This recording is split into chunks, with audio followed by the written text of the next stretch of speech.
Welcome, everyone, to the second episode of Tocqueville 21, the podcast. I'm here today with Peter Zeihan, a geopolitical analyst, founder of Zeihan on Geopolitics.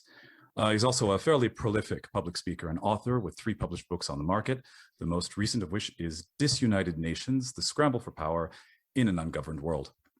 In my opinion, he's also one of the most insightful voices on international relations and geopolitics. Welcome to Tocqueville 21, and thank you for joining us. Great to be here. All right, so I just wanted to jump into the subject and sort of approach things chronologically, and start with the late 80s and early 90s at the beginning of our topic, and ask you about the H.W. Bush administration.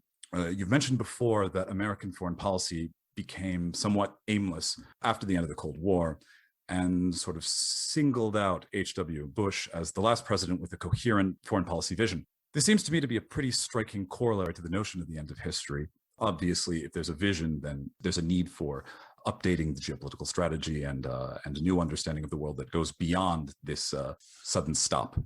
So I wanted to ask you, what do you think the H.W. administration got right? And what exactly did you see as his vision for foreign policy? Well, before I can explain H.W. Bush, I need to take us back a step. American foreign policy during the Cold War was strongly bipartisan, and it was based in the concept that we need an alliance to fight the Soviet Union, that in any direct conflict between the two countries, if we didn't have a bevy of allies between us and them, it would immediately go nuclear, and that would obviously end badly for everybody. So at the end of World War II, we disbanded the imperial system. We told everybody around the table at Bretton Woods and at the meetings after the war that the imperial system and the competition that it generated are what brought us to the world wars. So instead, we are going to be in charge of security policy for everyone and make all the big decisions and coordinate all the allies. And in exchange, we would not only defend everyone who was involved in the alliance structure, we would create this thing called free trade and globalization, so that every country that was part of the alliance and beyond could participate in an international trading network without having to build a military system in order to enforce that trade. So, old imperial, you traded with your colonies and you shot at everybody else. Oversimplification, but that's basically how it went down. In the Cold War and in the free trade era, the United States would defend everybody's commerce so that everyone could become rich as if they had won the war all by themselves and were a global empire. It was a great bribe, and it worked. George Herbert Walker Bush was the last president of that network. He was there when the Soviet Union finally fell. And all of a sudden, this guns for butter trade that we had worked out back in the 40s no longer seemed to apply. So his goal was to transition the everything is about the Cold War mentality to everything is about something new: democracy, human rights, women's rights, generally not being a jerk to each other. The whole 1,000 points of light, the whole New World Order idea was his, to create a completely new international system that used free trade and globalization as the bribe still, but to achieve a different sort of goals beyond simply avoiding nuclear Armageddon. It was a brilliant idea, and he brought in a lot of people from the left, the center, and the right in order to make it happen. But in the United States, we love to punish people who have been successful, so we voted him out of office. And he had at most a year to implement his vision, and then he was replaced by a guy who said it's the economy, stupid, and didn't honestly do anything with foreign policy for his first 3 years. It's rather ironic given the background that H.W. Bush brought to the White House and some of his actions, his foreign policy actions, specifically in the context of Latin America, his defense of an order that was not necessarily based on the values that he was aiming to promote a little bit later on. Well, U.S. policy in Latin America has always been a little bit different from U.S. policy for the rest of the world. Monroe Doctrine has always been alive and strong in American strategic thinking, and Herbert Walker Bush was no change from that mindset. I would add that Clinton, W., Obama, and now Trump have, in essence, carried on the mechanics of the global order of the Cold War. And in the aftermath of the Cold War, a lot of the Latin American countries have informally joined that network. And that's the story of not just the Mexico boom, but the Brazil boom and the fact that Argentina hasn't completely fallen apart. Yet. I don't think they will, but wow, do they like to be at the edge. All right. Well, in that case, we'll move right along. Because there's also the Clinton presidency, and I know you have a lot of thoughts specifically on the absence of movement, or at least the absence of forward momentum. But we can say that Clinton did move things along in the sense that, I'm thinking notably of the expansion of NATO and his actions to sort of increase the scale of globalization and push the border back in Europe, bring the Europeans more fully into the international order, particularly the Eastern Europeans. So what are the missed opportunities you feel that the Clinton administration could have taken advantage of? I'm going to pretty much disagree with everything you just said about Bill Clinton. By all means. He literally woke up one day in 1997 and said, hey, let's expand NATO. None of the security work was done. None of the vetting of the intelligence services of those countries was done. Hell, Hungary was brought in, didn't even have a land border with the rest of the European countries that were part of the alliance structure. It was done in the most slapdash way possible. And that, when it came to foreign policy, that was kind of Bill Clinton's style. He wasn't interested in foreign affairs. And if there was a summit the next day, he would get together with all of the folks in the American bureaucracy who knew what the country was all about, and he'd study for the test, and he'd hit out of the park because he was great in a one-on-one or a small group setting, but there was never any follow-up. So there were no troops deployed. There was no integration of NATO norms with these new countries that had been former Soviet pacts. They kept running all of their old Soviet-era hardware until 10 years later. Clinton just wasn't the guy for that. If we had the Herbert Walker Bush team for a second term, people like Robert Gates, I have no doubt that one of two things would have happened. Either number one, we would have had better relations with the Russians, which would have made NATO moot, which would have been, honestly, the goal of the organization all along. Or number two, relations with the Russians would have come to a head very early, and we would have expanded to the NATO footprint that we have now 25 years later, within the first 5 years. Either way, there would have been a lot more clarity as to what American goals are and where the lines are. And instead, we kind of went through this wishy-washy period that started with Clinton, continued under W, intensified under Obama, and ultimately fell apart among Trump, where honestly, nobody trusts anybody. All right. Well, that brings us more or less to the Iraq War, talking about wishy-washy things that no one seems to know what to do with. And this is a topic that is incredibly contentious because there are so many prevailing narratives that just haven't really been re-examined since the mid 2000s, and no one seems to have much of a handle on what happened, what it was, what it meant. So I was wondering if you could bring a fresh perspective. What exactly happened? So from the folks that I know in the defense and the intelligence community, the basic goal was very simple. It was in the aftermath of 9/11, we knew we lacked the skill set and the force posture to go after al-Qaeda. We attempted to get them in Afghanistan, and when they were holed up in Tora Bora, we realized that the number of troops we had in the area was insufficient to the task. So the Joint Chiefs brought W. Bush the option of nuking Tora Bora 11 times. Because that's what it would have taken to guarantee that the tunnel systems under the mountain would have actually collapsed. And, say what you will about W. Bush, he was like, that strikes me as excessive. So the folks in al-Qaeda got away. They went west through Iran where the US couldn't go. The Iranians knew that they were passing through, and then they dispersed. And that condemned us to playing a whack-a-mole game throughout the entire Middle East. And since we can't invade the entire Middle East simultaneously, the solution that was struck upon was to get the Middle Eastern countries to do it for us. So we invaded Iraq, not because we thought they were in Iraq, they weren't, but because by putting an armored brigade in Fallujah, and you don't use an armored brigade to do urban pacification. That's infantry, not tanks. It threatened Syria and Saudi Arabia and Iran because they didn't know what we were going to do next. So they destroyed al-Qaeda for us. And it worked. Unfortunately, we didn't pull the plug at that point because that was back in 2003, early 2004. And so the decision was made at the top, try to make Iraq look like Wisconsin.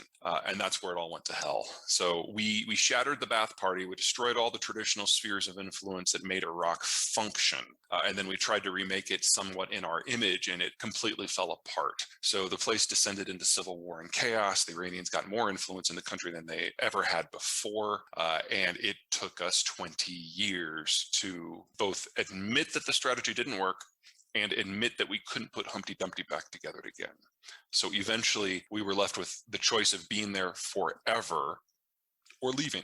And so Obama continued the W plan of withdrawal, didn't even accelerate it. Trump did the same thing. And now we're in the final days.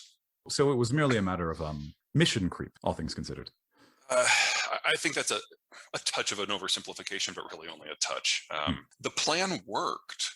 We just decided to then have a second plan, and the second plan was a bad idea. All right.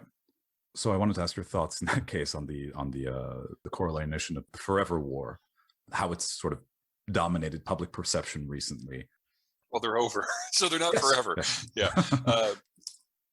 There is a theoretical possibility, although I'm not sure it's like the majority chance, that if we had left back in 2004, 2005, that Iraq would be in a much better position now than it was then. Afghanistan would not have been. Afghanistan, the only time that Afghanistan has ever had a functional government is when every single country around it has been in chaos or civil war. It's a stateless area, and there is no way that we can beat it into any shape that we're going to like. So the only debate to be had from a security point of view is whether or not you leave a small footprint there to look out for trouble, with enough kinetic power to drop the hammer on things that you think are going to be trouble. The problem with that theory is that it will always generate trouble. There are large portions of the world that geographically are simply incapable of sustaining what we consider to be a modern government, much less a democratic one. And Afghanistan is one of those. So you're either actively managing it badly or you're leaving it alone. And I don't mean to suggest that I have like the golden keys to a solution here. If it was easy, we would have done it 15 years ago. But the American people are simply done. Now, will that come back to bite us in the ass? It might, but honestly, Afghanistan being a stateless area is more a problem for the countries that border it than for us. Well, that brings me to the question of what exactly has this focus on the Middle East since 2005 accomplished? Nothing. It's shattered a number of the secular institutions that ran the country and has either thrown them into chaos or made the Islamic groups far more powerful. And basically, we've been stirring the omelet, trying to turn it into a souffle, and it just hasn't worked. Now, moving forward, we're going to have a very different picture now that the U.S. is done. I mean, we're looking at a complete withdrawal from Afghanistan within a few weeks at this point. CENTCOM headquarters in Qatar are going to close probably within a year because there's nothing for them to coordinate anymore. And the general American footprint in the entire region is evaporating. And I'd even say even odds that places like Incirlik are going to get closed down because they don't support anything anymore, which means there's no need for a coordinating office there anymore, which means the Turks want to kind of take back control. And if the Middle East no longer has any troops, then all of a sudden the entire military commitment we have in Germany, which is scrupulously designed to support Middle Eastern operations, falls into question. We're in a position today where we only have 3 large-scale deployments in the wider world: Japan, Korea, and Germany. And the German one is in danger, and the Korean one is in danger. Now, had this happened 30 years ago, you can bet that Herbert Walker Bush would have had a few things to say about it and probably would have moved some pieces around on the board. But that's not the world we're in. As of 3 years ago, the United States achieved net energy independence. So there's no longer a energy rationale for the U.S. being involved. And as we've seen in just the last month, that when oil prices hit 70, the shale operators kick into high gear and produce more. So any energy shocks we have in North America are small and limited. That just leaves the general argument of supporting the global structures of the order. Because the idea has been that, we will pay you to be on our side. And we realize that for you to function in the modern era, you need energy. So we've been in the Middle East to make sure that the energy can flow to our order allies. But there's no longer a security quid pro quo. And the idea that the United States is going to fight to keep the oil flows in the Persian Gulf open so that China can be the world's largest energy importer, that's a little dubious considering today's political environment. We're not just looking at American withdrawal from the Middle East and an end to the forever wars. We're looking at Americans retreating from maintaining what allows the rest of the world to function, because that's what makes sense domestically in the United States. And you could argue that it also makes strategic sense globally. That would require a deeper conversation that I've seen possible in not just the Biden administration, but the Trump administration and the Obama administration and the Clinton administration. And it's been a long time since Herbert Walker Bush was around. I think that's a really important distinction, and not a lot of people view it that way. The idea that American power is so essential to undergirding this entire flow of energy across the world. An inability to reckon with the strategic unimportance of for average Americans of this entire network. Bit of a mind flip that the idea that the U.S. just doesn't need oil or just doesn't need the Middle East. I mean, it's so alien from what we've been hearing for the last 50 years, and for it to happen so quickly. Of course, that brings up the question of energy independence, on which you've spoken a lot. Do you think that energy independence has been a major bipartisan through line in foreign policy? No. It's not reflected in our foreign policy much at all. You got to remember, the United States is the least involved economy in the world in terms of as a percent of GDP. So it's been a long time since we've had to be interested in the wider world from an economic point of view. I mean, you have to go back to the previous, not just the 1900s, the 1800s. So we just, God, this is going to sound awful. We're just not educated on the topic, and that's okay. Because it's really not relevant to us. If we're interested in the wider world, the average American, it's because of travel. It's not because there's any sort of heavy dependence there. The things that the United States, for whatever reason, don't make are not things that we can't make. We have the capital, we have the technological know-how, we have the labor force. It's just that we've decided that in a globalized system, it's more efficient to do them elsewhere. So the products that the US does make are ones that we're not just competitive in, but we're hyper competitive in. Whereas if they're made in China, it's an employment program, and they're the only things that they can make. If they could make the things the US makes, they would. And so we're just honestly waiting for this kind of click in the average American psyche to take it all back. And Trump, while I'm sure a lot of people who are watching here have a lot of strong opinions about him, one of the things he absolutely got right is he changed the conversation on trade. He took it away from the guns for butter discussion of the order and made it just about economic issues. Now, we can argue that he did it in the wrong way. You could make that argument about any president very easily. But he got us thinking about economics for economics, not as a means to a security end. And Biden has come in and basically doubled down on that. So all the sanctions that Trump put in place around the world are in place, with the exception of one set versus the Europeans on Airbus, which honestly were started 3 presidents ago. The direction that trade policy is taking under both presidents is much more firm, much more hard-knuckled, much more zero-sum game. And it's a game that, perfectly honest, the U.S. is very capable of playing. So you feel that Donald Trump's presidency has changed the paradigm? It's changed the conversation, certainly. His biggest weakness, of course, is he declares something, then he'd move over and play golf. And so nothing was really institutionalized. Biden is taking Trump policies and institutionalizing them. Okay, so this is continuing. You don't anticipate there will be any return to the policies of the Obama administration, at least from a foreign policy perspective under Biden? The Obama administration didn't have a foreign policy, so I don't think that's a fair question. Don't get me wrong. Just like there's 1,000 things about Trump that a lot of people don't care for. There's 1,000 things about Biden that people don't care for. But he actually has a foreign policy team that is making foreign policy, and we have not had that on a global scale since Herbert Walker Bush. It's an interesting perspective. I did want to touch briefly on semiconductors, specifically in the context of China. Sure. I realize this is a bit of a curveball, but it is one of the things that America might have some difficulty supplying over the next few years, notably in the context of rare metals. Do you anticipate any difficulty on that level? Well, let's start with the rare metals issue, because that's a boogeyman that keeps being drawn out. There's nothing about rare earth metals that are rare. They're a byproduct of any number of mining processes. The problem is turning the ore, which is very abundant. Some of them are more abundant than copper, turning them into a finished metal. It's environmentally sketchy, but it's not a new technology. It dates back to the 1920s. So to think that the United States can't pick up on that is kind of dubious. In addition, after the Chinese did their first geopolitical scare with rare earth a decade ago, a lot of processing capacity has built out in places like France and Australia and Malaysia and Texas. So if the Chinese flipped the switch today and said that no one else can ever get any rare earths from us ever again, all that stuff would spin up, and in less than 6 months we'd be okay. And most producers have more than 6 months of inventory. So that's not something I worry about at all. Semiconductors more broadly, there's 3 general categories. You got the really high-end things you use for like servers and spacecraft and high-end computers. Second, you got the mid-range that you're going to use for like your average computer. And then at the low end, you got the ones that, like, you have a smart blender. So, you're standing there using your blender and it chimes your phone when it's done. Doesn't really add to your life, but that's what we call the Internet of Things. Honestly, in my opinion, the most overhyped trend that we've seen culturally in the United States in quite some time. But hey, people seem to like smart spatulas, so whatever. Okay. Those are made in different places. So the low-end stuff is all China. The mid-end stuff is Malaysia and Thailand. The high-end stuff is Taiwan, Korea, and Japan, and the United States. The designs for almost all of them come from three places: Germany, the United States, and Japan. So we know how to do it. We know how to do the best of it.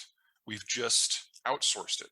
Now, in the case of the Koreans and the Taiwanese, they have easily spent over $1.5 trillion over the last 20 years building out this fab capacity with subsidies. So to think that this is a fair state-to-state competition, it is not. They wouldn't have happened without the subsidies. So honestly, for the high-end stuff, China is not the problem.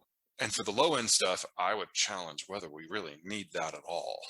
Now, building out a fab facility is not something that you can do overnight. So the few years time frame that you floated is probably the right frame to think about this. But a couple of things. Number one, the high-end silicon quartz that forms the basis of semiconductors, 80% of it comes from North Carolina. So in the semiconductor war, if it comes to that, we have resource control. So yeah, I don't worry about that either. And then of course we have the technical capacity to expand the industrial footprint in the United States to take advantage of what we know and the money that we've got. In that, we're already under development. We probably need 12 fabs in this country. I think we've got 3 that are under construction right now that start next year. So the process has started. But again, the high-end stuff comes from countries we broadly trust. And because we're Americans and we only want the best, that's what we're going after. So if you want a smart spatula, you might be in trouble, because I don't think that the United States is going to get into the low-end semiconductor fab. But if you're concerned about iPhones and computers, well, let me rephrase that. If you're worried about smartphones and computers, we're going to be fine. If you're worried about iPhones, there may be a problem. Because while every American firm in the last 2 years has seen the writing on the wall and has looked for alternative suppliers to China, Apple is the only major company that's gone the other direction. They've quadrupled down on the Chinese supply chain system. So when this all breaks, and I'm pretty sure it will, we're not going to have new iPhones for a while, but Samsung's pretty good too. I would agree with that assessment. That being said, all of the countries that you mentioned for the middle and high-end stuff, all of them are fairly close to the Chinese sphere of influence. You don't believe this poses any problem?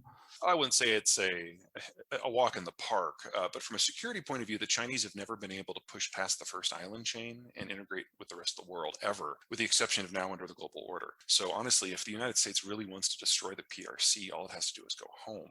As for the countries on the periphery, the further south you go, the safer they are. There's jungles and mountains separating the Chinese from the Thais, for example, and there's no period in Chinese history where the Chinese have ever been able to influence the countries to the south. And if they try to go east, they immediately end into a conflict with the Japanese, who have a better navy. Can a lot of things go wrong? Oh, totally. I do not mean to dissuade anyone from thinking about what a war in the Pacific would look like. It's a good preparation, if nothing else. But there's nothing that is built in that part of the world that can't be built in the United States and Mexico. The only thing that the Mexicans cannot do is semiconductors. And that's because it's a precision education system that they just don't have. But any other sort of manufacturing, we have long known, about 3 years running now, that if you have an industrial plant in North America and an industrial plant in East Asia, the industrial plant in North America can make the products quicker, at a lower price, and at a higher quality point that you can in East Asia, because the inputs are cheaper here. The energy is cheaper here. The labor force is more productive per unit of output. And the Mexicans have really come into their own as a middle manufacturer. Well, that sort of solves the problem for the United States and North America on the whole. But there's a system of alliances, the European countries notably, who have to deal with or would have to deal with any potential fallout from a semiconductor shortage. Ugly. Yeah, no, the Europeans lack the differentiated labor force that is necessary to even attempt semiconductors. So even if you could say that the Germans can design chips, which they can, I really doubt that they can run a fab. Electronics and computing require a labor force that is both high skilled, medium skilled, and then also has some low skilled stuff for assembly. And one of the European obsessions with income inequality has achieved a lot of great social gains. They're much closer together than we are here in the United States, but that means their labor force isn't differentiated. And you're just not going to pay somebody to do a 10 nanometer chip the same that you're going to pay somebody to snap together an iPhone case. labor costs means that if any of these products were to be built in Europe, they'd have a price point 4 and 5 times of what we're used to here in the United States. To switch topics up a little bit, I want to get to the notion of the end of history and how it sort of took on a life of its own, having captured public imagination in the United States. Do you feel that the decisions, because of that sentiment, that the decisions have been made over the past 30 years that were ultimately inevitable? Did you view that foreign policy sort of circled back on itself based on American public opinion? Well, I'm definitely not going to lay the fault for the shape of the world right now at Fukuyama's feet. No, that's not fair. But you've got to look at it from the average American point of view. With the global order in the 40s, we told the world that geography no longer matters. We will defend everyone. Everyone can play in the global economy. Everyone can be part of any supply chain with any partner.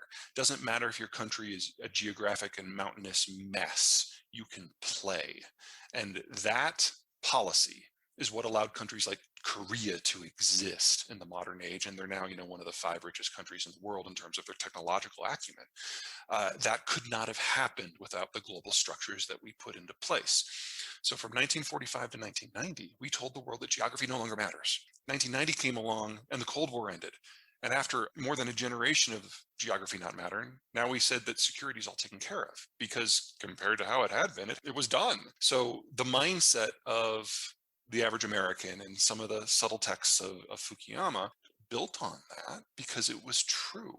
But when Herbert Walker Bush left, the management went away. And the old rules of the world from before World War II started to slowly reassert. And now they're back in full blast. So we didn't have anyone at the top who meaningfully updated the marching orders for the diplomatic and the military corps throughout the entirety of the post-Cold War era. We might be starting to see some of that under Biden now, although I think it's too soon to draw any conclusions. The world has changed back to a more normal system. And we're just dealing with like the fallout and the breakdown of the last little bits of the Cold War order now. It's one thing to say that the US has the ability to move beyond the system. It's another to say that that's what's going to happen. There's a lot of attachment, particularly on the left, to this idea of a liberal international order and the alliance system. I'm going to challenge that good and hard. I would say that there's no one on the left until we get to Biden that has had any clue about what the alliance system actually means and where it takes us. It was abandoned under Clinton. It was never picked up under Obama. You're talking 30 years ago. And as to the right, we're in the midst of a every once in a generation or every once in 2 generation political shift in the United States, where the factions that make up the 2 parties are moving around. And so for the left, it's far more important to consolidate among an identity that is something more than just not Trump. And they're having a hard time doing that. So they've ejected the socialists from the conversation. They've lost the unions. They're just hanging on by their fingernails organizationally. And on the right, the Trump administration ejected the business community and the national security conservatives from the Republican coalition. And we now have Republicans actively calling for defunding of the FBI and the military. We are in a very weird spot, politically speaking. It's not the first time we've been here. This is our 7th political evolution in this country. We're just incapable on the left or the right of even having a meaningful conversation about what we want out of the world. And that is reflected in Biden's policy, because he said, America's back. We're going to lead again, but we're going to do it with no troops and no money. That's not how that works. Not a winning strategy. Well, that raises the question, what exactly happened to this military wing of the Republican Party? Where is it going? What is its legacy? So when Trump came in, one of the things that Trump's supporters really love about him is he doesn't mind telling people to screw off and firing them. And he really, really, really doesn't like to hear things that he doesn't want to hear. In that way, he's almost an inverse copy of Barack Obama. Barack Obama, when somebody would tell him something he didn't want to hear, that person was never allowed in the White House again. He just shut out information that he didn't want to hear. He hermetically sealed himself in. And for the last 6 years of his presidency, he did absolutely nothing with foreign policy. Trump comes in. He's perfectly willing for the person to come in the room, but then he'll fire them so that they don't come in. And he'll usually do it via Twitter. After 70 years of preventing nuclear war and managing the world, we have a pretty robust diplomatic intelligence and military corps who knows a lot about every part of the world. And so when Trump would do something, he would bring in the people who knew what they knew. But if they ever told him something that he didn't want to hear, then it was a personal vendetta and they were trying to destroy him politically. 4 years of that, and we saw Trump in both the midterms and in his reelection campaign actively campaigning against these factions, both in the business community and the military services, to force them out of Congress, to force them out of his administration, to force them out of the apparatus of the Republican Party. And for all intents and purposes, they are now gone. So military voters are no longer Republicans, they're swing voters, which is kind of a weird position to be in for any faction. But for the Republicans who have been so much a part of the institution for so long, who have built their reputation on being apolitical, it's particularly jarring. Because if you talk to the officer corps, the Joint Chiefs right now, they just don't know what their future is going to be. They have no institutional history in manipulating or participating in the domestic political system. So there is no conversation among the majory green Donald Trump wing of the Republican Party that is now dominant about ever bringing them back. They're seen as untrustworthy. I mean, we've actually had sitting Republican congresspeople call serving generals, traitors because they were insufficiently slavish to Donald Trump. They're never coming back to that party so long as that faction is in power. And the business community is out too. So the other kind of big core of what I call the math and maps crowd that has run the Republican Party for the last 70 years, they're no longer even in the institution. There is a possibility that if the Democrats can come up with a meaningful national security policy or a meaningful business party, that both of these functions will jump ship as opposed to being swing voters. And if you look at the folks that Joe Biden has put in his cabinet in places like commerce and treasury and transport, these are people with real business experience. This is not Obama 2.0, where there was a grand total of 5 years of private sector experience in the entire cabinet combined. No. This is almost Trumpian in terms of bringing in people that actually know what they're doing. But unlike Trump, none of them have been fired yet. So there is a very real possibility that Biden will be able to bring these groups in. It'll cost him the socialist wing, but he's in the process of pushing them out of all decision making anyway. But that's where we are right now. It's very unsettling for somebody who does national security like me to see the entire national security apparatus on the outside, because in the United States politically, when the factions are all in motion, that's when we tend to make strange decisions, because the people who actually have some concept as to what's going on are no longer part of the process. People like me in the business community tend to avoid American politics when we can because it's unnecessarily messy.